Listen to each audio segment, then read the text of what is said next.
Hello there, my name's Ray, I'm with Team S.T.E.A.M, and this morning I'm here at Flash Industrial Painting forming a plan of attack regarding this 2009 Ford F350. You ever seen something that you're in the market for get advertised at a price that seems unbelievably low? And then you go to check it out in person and then you kind of see why it was lower than you thought it should be? Well, that's kind of what happened with this truck. You see, I found this 2009 F350 in a different state a couple months ago, and the price was quite a bit lower than you'd think it would be considering the shape the truck is in. This truck only has 50,000 original miles. That's it, 50,000 original miles. So to have the price as low as it was I jumped right on it. And then when I went to pick up the truck and look it over, and then that's when I started seeing why the price was where it was. And then I see here on the outside of the truck, this is the driver's side rear door. I'm not sure what happened here, just a terrible series of events. Paint got gouged off with a razor, and then it got painted back over with a different color white. I'm not really sure what happened right there. But that sort of thing, that's not the end of the world. A lot of dents right here. Still not the end of the world. A little bit of clear coat peeling up right there. It happens once in a while, right? But then look at this. Look at all that clear coat. This is not a factory paint job. What's on the other side, on these two doors, is a factory paint job. But something happened to this truck that made somebody along the line repaint it. And I don't know if the film shows it off or not, but look at the yellow hue to this clear coat. A few videos ago, I was talking about how cheap clear coat turns yellow after a couple years. And, I mean, it shows up even better on the hood. This is what I first saw when I walked around the truck. And then I started seeing why the price was where it was. Because that's bigger than a dinner plate. And all that clear coat's gone. And the clear coat around it is yellow. I mean, you can see what color Oxford white is because that's the base coat that's been exposed. But look at the clear coat. Look how yellow that is. This is what I was saying. This is what I was saying just a couple videos ago when I was talking about base clear, about how if you have a really high quality, well-built clear, yeah, that's one of the best coatings on the planet.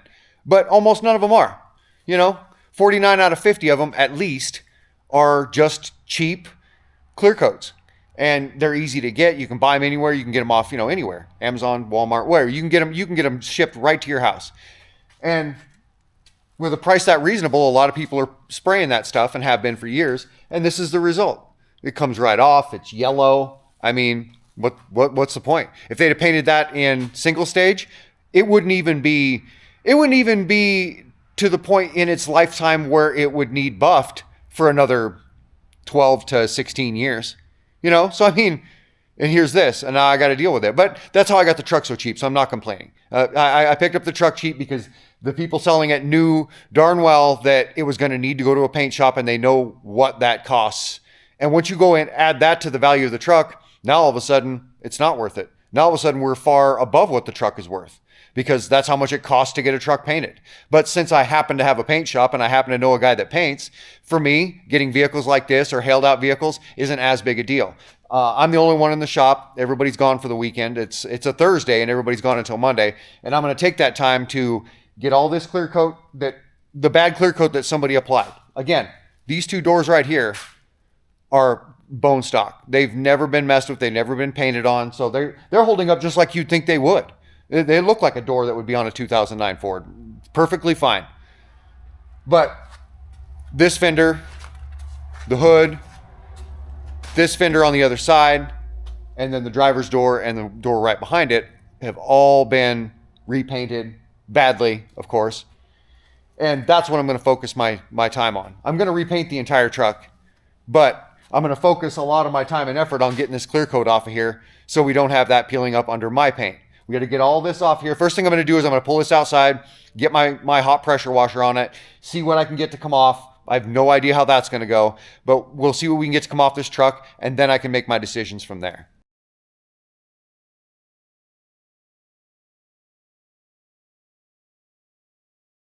All right, so I've got this pulled back in the shop now, and we'll go ahead and have a look at what the pressure washer did and didn't do. You see here, we got down to the original factory primer. And I was really getting close, and I had it on, you know, full heat and full pressure, just going to really test it. And as you can see, some of these newly formed little bubbles came off, but I didn't get much more of this to come off than it already had. Much more of this to come off than it already had. But you can still see just how yellow this clear coat is. And so, given that set of circumstances, I'd say I'd come to the conclusion that whoever did the work on this used a really cheap clear coat. Maybe even the whole base clear system was cheap. Doesn't really matter. But the clear coat, which is the part that arguably matters the most, was really cheap. Then I'll go ahead and sand all of this clear coat off. After, of course, I get the truck masked up. I'll sand all this clear coat off, and then we'll, with 180, and then we'll basically just start over. Like here, we got a few dents and dings. And kind of run the light across them there. A few dents and dings right there. A little bit of an irregularity right there. Dent right down there. Where they beat it back out from the backside right there. You know, just a few things like that we got to take care of and along the way to make sure that this is in really good shape. Now, these doors here, like I said before, these have the factory paint job on them. But they also both have dings in them. So they're both going to require a little bit of attention, but nothing outrageous, especially for this shop. The top of the truck is yellowed for sure. I mean, you can see this is like a cream color. It's a real off-white because that clear is already turning. But because it's a horizontal surface, they really laid the clear on it because they could. You can do that on a horizontal surface without fear of runs. So a lot of times painters will. And they'll lay it on there good. And I'm the same way. I'll lay it on there good. I'll give somebody some extra product and guarantee some future protection. And that's kind of what happened. That's why the sun hasn't burnt through this yet. It did get the hood because they did one quick coat. But up here, I can tell by the gloss and the way the orange peel is that they laid that on pretty good. So this is pretty safe. I'm going to go ahead and scratch and sand everything just as I normally would. And there isn't even hardly anything for dings. There's one little ding out there in this hood or in this roof that I can see right now. And other than that, we're good to go. It should be a pretty easy process. I'm going to end up redoing some of the decking. As you can see, they had a toolbox or something mounted here, and it was mounted there for years apparently. And then when they pulled it up off there, the wood wasn't any good. Well, when I pressure washed, I washed all this earlier really, really well. So my tape and my masking implements would stick to it. And when I did, I blew a bunch of chunks right out of it. And so now it doesn't just look like rotted wood. It looks like rotted wood that is half of it's missing. I mean, half of the depth of this wood at least is gone now. So that really looks like crap. So what I'm going to do is I'm going to probably redeck just these 3 boards and just down to this joint. There's a joint that goes right here. There's a brace that goes right here. So I'll do is I'll cut right next to the brace, weld a piece of flat iron next to the brace, so I can lay new boards on top of it and screw them straight down into it. So my new board and this board aren't sharing the top of a brace that's only this wide. So it isn't that awkward little thing where they're trying to share it. I'll just weld a new piece of strap right to the outside, put the new boards on it, screw it right down, and then it's going to look like it's going to look weird because it's going to have 3 new pieces of wood right there. But then what I'm going to do is sand everything down evenly with like 80 grit, and that should bring the whole thing together pretty well. First thing first, though, I've got quite a bit of masking I got to do. One of the things that you got to watch for, though, when you're buying a truck from a rental company or the government or a big company that just buys trucks, puts their own implements on them, like sometimes their own utility box, their own spotlights, their own setup, their own radio gear. You know, anytime that you're buying a truck like that, the chances are really high that they're going to leave almost all that gear in here. They're going to take the main components of the radio gear, or whatever it is I'm talking about here. They're going to take the main components, but they're going to leave all that wiring that they paid somebody to string all throughout the dash and all that stuff. They're going to leave that. They're just going to take the main component, and they do that literally every time. Every one of these used trucks I've ever bought, I've had a pile of wiring that I had to pull out from under the dash to get all that old stuff out of there, keep it from causing any future issues or throwing any lights or causing me any problems, because they've just been disconnected and they're hanging under their raw. I go through these trucks, like I said, these rental trucks, these things I buy. First thing I do is I go through and look for toggle switches and stuff that aren't supposed to be there. And then I start tracing wiring. And then some of them, one of them I pulled a whole wheelbarrow full of wiring out. Look for the video called Meet Mr. Waterford. I pulled a whole wheelbarrow full of wiring out from underneath the dash of that one. And it was an oil field truck. It was a company truck. And here's what I've pulled out from underneath the dash of this one.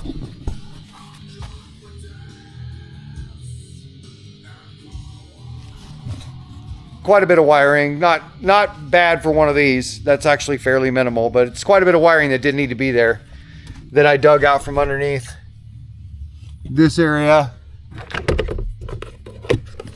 And all this in here. Access points under there. I just traced it all down and got it all out of there. It goes to different various things that aren't even in this truck anymore, and I don't want it in the way. So that was one of the next things that I'm doing while I'm busy taking the rubber seals out and that sort of thing.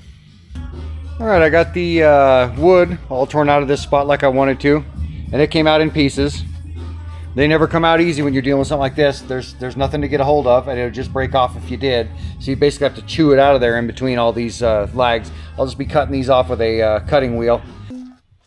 And as you can see, I got my bar welded in here, and that adds another, almost 1.5 inches. So that's going to give these guys a real good foothold here. And now what I'm going to do next is I'm going to screw those boards down once I go get my fasteners. Well, it's Saturday morning, and we're in a really small town here, and the hardware store closes by noon. So I ran down there this morning and saw what they had for a selection of lights, and they actually had what I needed. So I got 2 new tail lights that are the red ones, 2 new reverse lights that are the clear ones, 2 new amber lights to go here on the side, along with all the rubbers. I got all the rubbers new. And then up front here, what I decided to do is, you see there's kind of an old school style truck blinker, like the kind you'd find on an older Kenworth fender or something like that. And then a work light. Well, the work light, I showed you that bundle of wires that I pulled out from under the dash, and there was a toggle switch among it. And that's what that was for. When I first flicked on that toggle switch, one light worked okay and the other one was flickering. And I didn't feel like trying to get to the bottom of something like that. I definitely didn't feel like trying to sell something like that. When spotlights up there on the top of headache racks on work trucks that aren't big trucks are usually not really ever put to use. They're generally just not put to use. I mean, if you need one that bad, you can install one or carry a flashlight with you, but usually trucks this size and crew trucks, you almost never see a spotlight up there. Sometimes mechanics trucks and boom trucks you will, but you just don't on crew trucks. And since they didn't want to work right, I just want to get rid of them anyway. I'm going to get rid of them entirely, and then I'm going to get rid of these lights entirely, and I'm going to replace them with these lights. And these are essentially the same thing. They came off of Kenworth fenders, but they're the LED style. They're the newer style. They're much nicer. They are aesthetically more pleasing than these old school round ones on this particular project, because we've got the rectangular hole they sit in, and this would look a little more aesthetically pleasing in there. But also, it's just a new version of the same thing. So I'm going to put these right in the middle. I'm probably going to mount them right in the middle, not over here where this one is, but right in the middle, and I'm going to get rid of those entirely. There's old shop foreman Kevin. What are you doing, buddy? Keeping track of me. Got the big paws going. Yep, got the big paws going. Making sure I'm in line. That's just the initial layer of bodywork that's not been sanded yet. I'll have to sand over that and then glaze it and then wet sand prime it, and then go ahead and sand it again after that. And here's that same initial bodywork after just having sanded it. And next, you'll take a coat of glazing. We'll go ahead and sand that. And then this side will be ready. I'll do the exact same thing to the other side. So I've got the initial bodywork done here on both sides of the bed and on this side of the truck. Now I don't have any of the bodywork done on the other side of the truck because, well, I'll just have to show you. And you can see you can even see there's a dent right there. It's a pretty decent little dent. And then when I go to sand it, I immediately take notice that this is just a big patch of clear coat that wants to come off. So this whole side needs stripped. The other side didn't. The other side was in great shape. Got the doors off and the dings marked with tape. Got all the body work done on the sides. Got the back all masked up. Got the wheels pulled off. Obviously, we pulled the wheels. Masked up under here. Just throwing a tarp under here. It's in pretty snug, so overspray shouldn't be any kind of issue here. Got the body work and glazing done on this side, and now I'm getting ready to strip the hood and the other side by hand.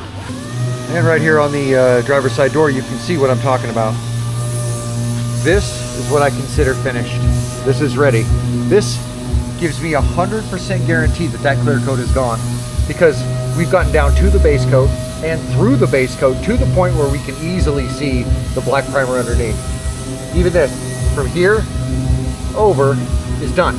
Now, as you can tell by these sharp lines right here, there's a ding right there and right there. You can tell by these sharp lines, there's a ding right there.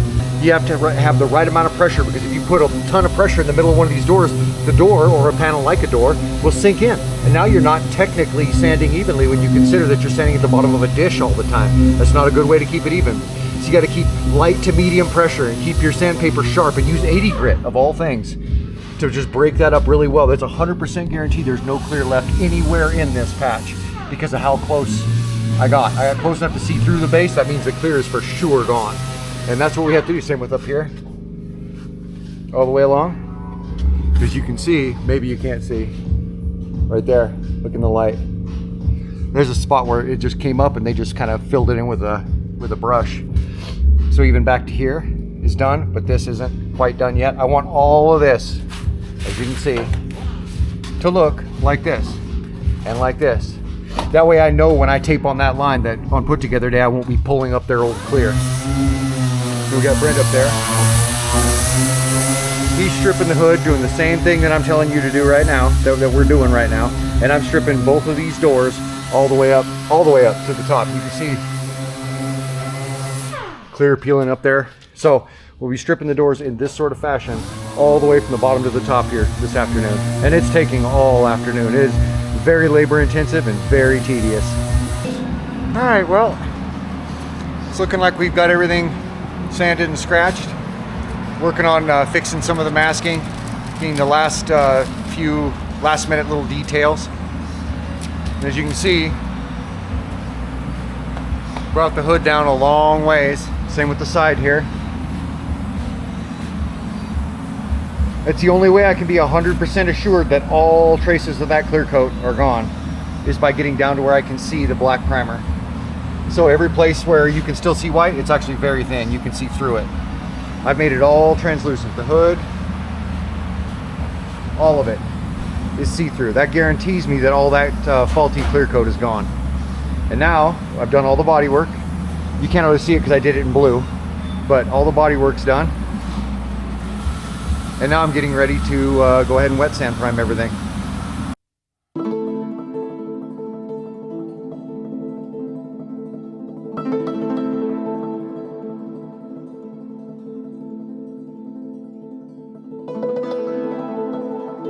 Well, good morning, gang. It's first thing the next morning here, and I went ahead and got this all primed yesterday, as you saw. I was hoping to get it sanded and shot white today, but I'm not sure what the chances of that are, because I've just got so many other little things going on, not only in the shop but on the property.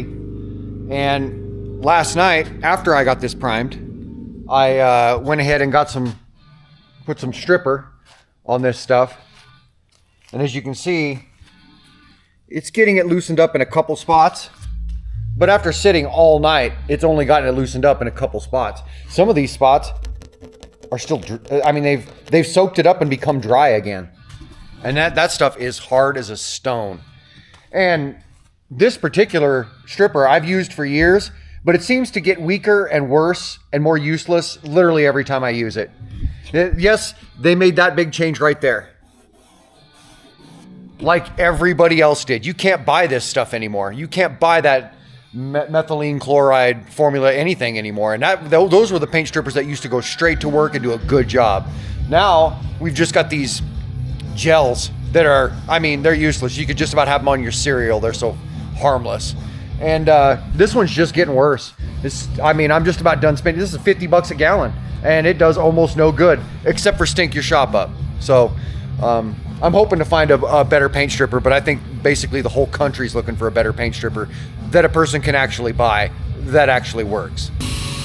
Well, instead of scoring this, if you've seen a lot of my videos from the past, you've seen where I'll come through and I'll score bed liner with everything from utility knives to saw blades to whatever I can to get a bunch of score marks in it.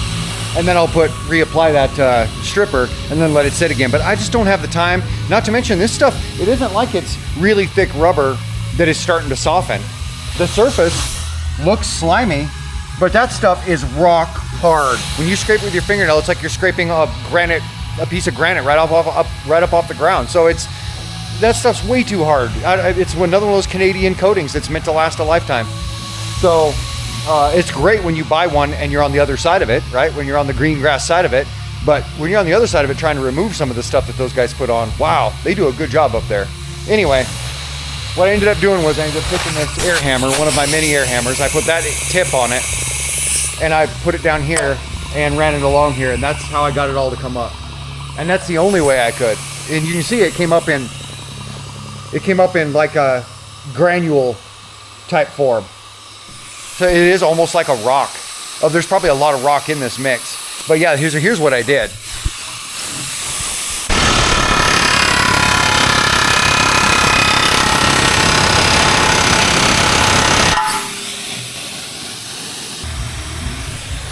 It does clean it up.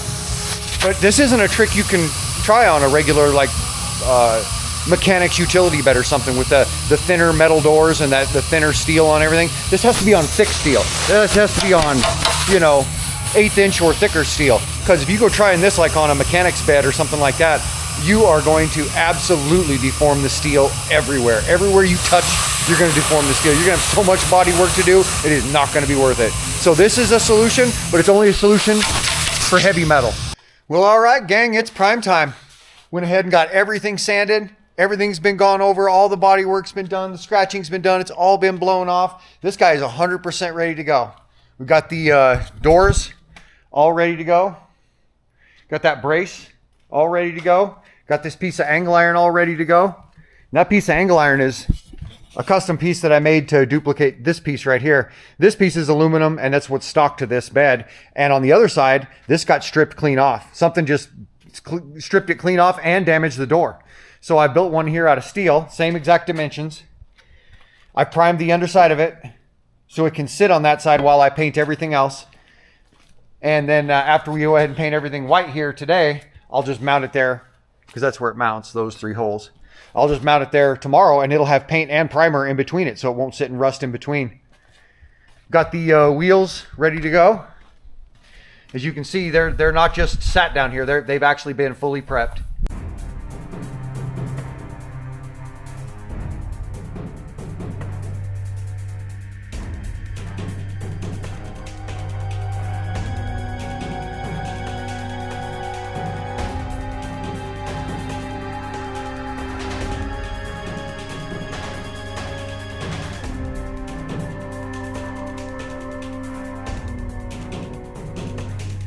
Well, all right, had plenty of time to dry and cure out. Now I'm gonna go ahead and get some paint on this guy.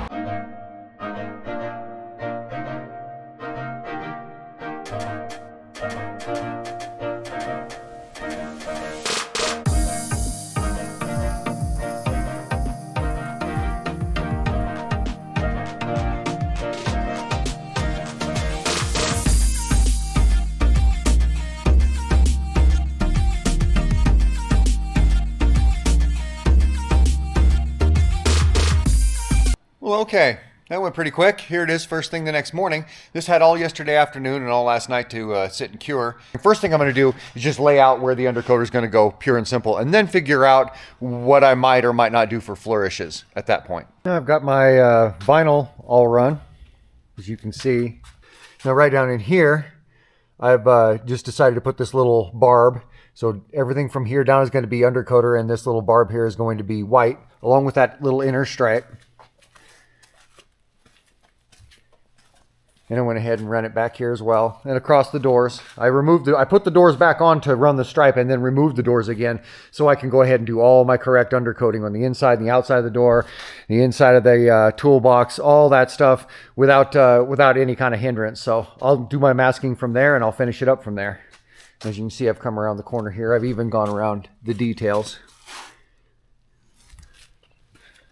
Same with across the back. And then I've just kind of ended it that way right there in the center.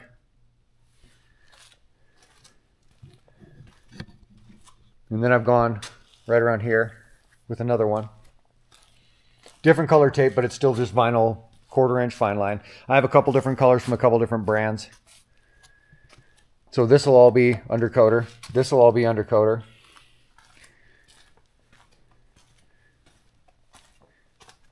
and I'm all the way down all the way around. So at this point, I'm going to go ahead and get everything masked from this line up. Get everything masked up so I can go ahead and get all this undercoater on without getting any of the overspray on the white here.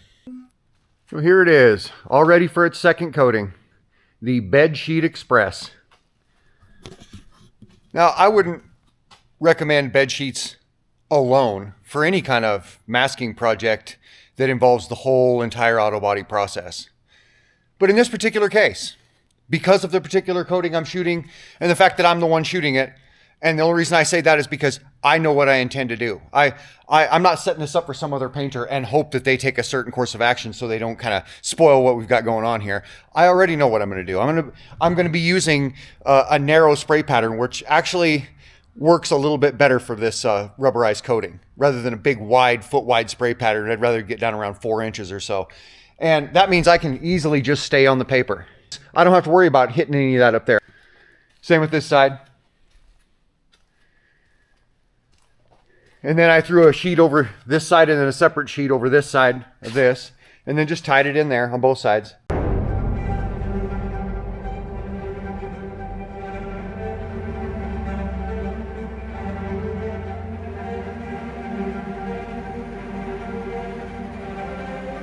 Well, now enough time's gone by that this has had a chance to cure out pretty well. I'm going to go ahead and get the undercoater out and start getting some of it on here.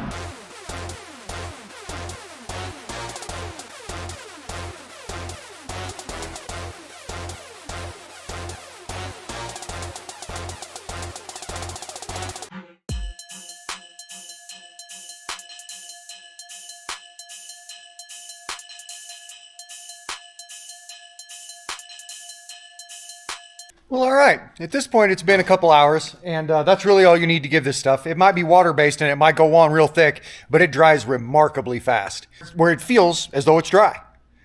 But it's only been an hour or two, so it's still quite delicate. I mean, you could walk up with a scraper and just mess it up easy. Whereas if you walk up with a scraper in a week, good luck.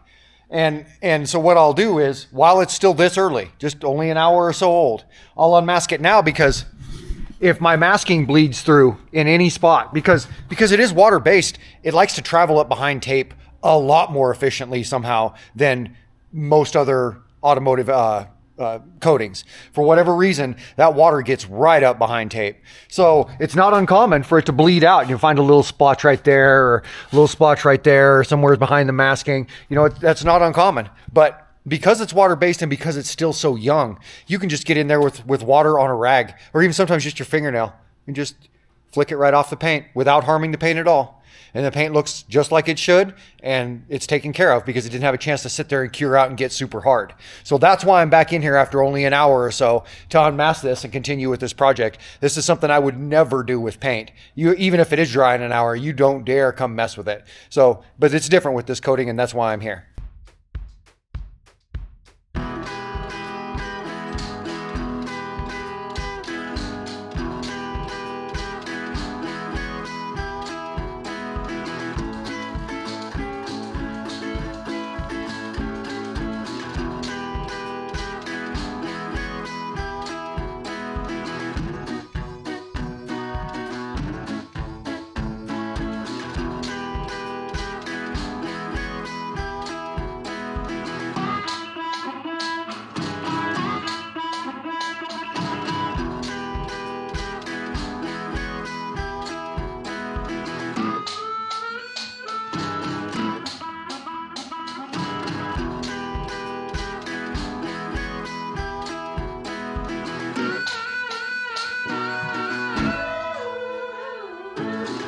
Okay, so what I ended up doing is I ended up taking these cables, and you can see what kind of shape these cables were in.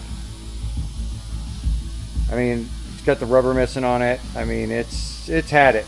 The ends just rotted right off of them. Anyway, I took this measurement, and I made 4 of them out of chain, and I went ahead and put them in the place of the cables, and now this guy is good to go. Inside the toolbox there has been all abraded, primed, and undercoated. Inside of the door of the toolbox the same. Put brand new chains on it, cleaned up that rubber and cleaned all the mud out of the backside of it, and got it all reconditioned and reinstalled it as well. And so the last thing I'm going to do then inside of this toolbox before I move on is get these reinstalled off of here, and they go through here and right there. And what they do is they just help keep the door closed in 3 places instead of just 1 place. So I'll go ahead and get those installed, and then I'll go ahead and move to the other door. Well, we'll give it a try. It looks like everything worked out good. Good and solid. There we go. Nice and tight. Body lines all line up, or the stripe lines all line up. Good to go. Well, all right, gang. This guy's all done and sitting outside. Let's go ahead and walk around it and have us a look. All right, this is a 2009 Ford F350. This one was built in Canada. And when it showed up here, it had patches the size of dinner plates coming off of a clear coat coming off basically everywhere, but largely on the other side. And of course on the hood. Sanded off all the clear coat on the hood, on that side, most of it on this side. Sanded all this stuff down. Replaced those busted up cables with chains. Removed the doors entirely to do all the work. Cleaned everything out in there, straightened everything up. Got everything looking real nice.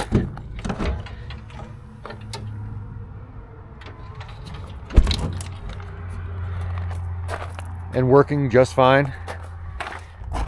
Did the chassis as well in the undercoater.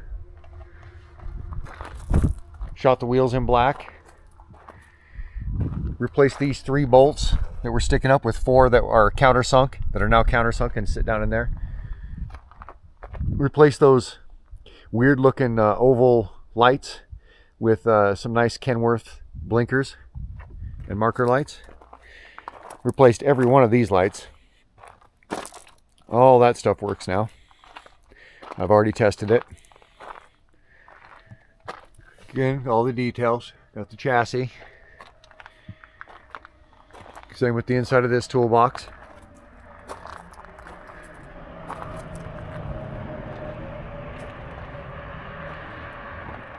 And now this truck is ready to show up on just about any job site with literally tons of material on deck and as many as 6 personnel ready to pile out and rip and tear. Hey, if you like this video, you should take the time to hit the like button. It's going to help me grow my channel. And if you want to see more of what goes on around here, you should check me out at Facebook at Flash Industrial Painting. And if you want to see more videos like this, or truck auto body, or gardening, or art, or any of the many things we do around here, you might as well just take the time to hit the subscribe button while you're at it, because you know, we always got something going on. We'll see you guys around.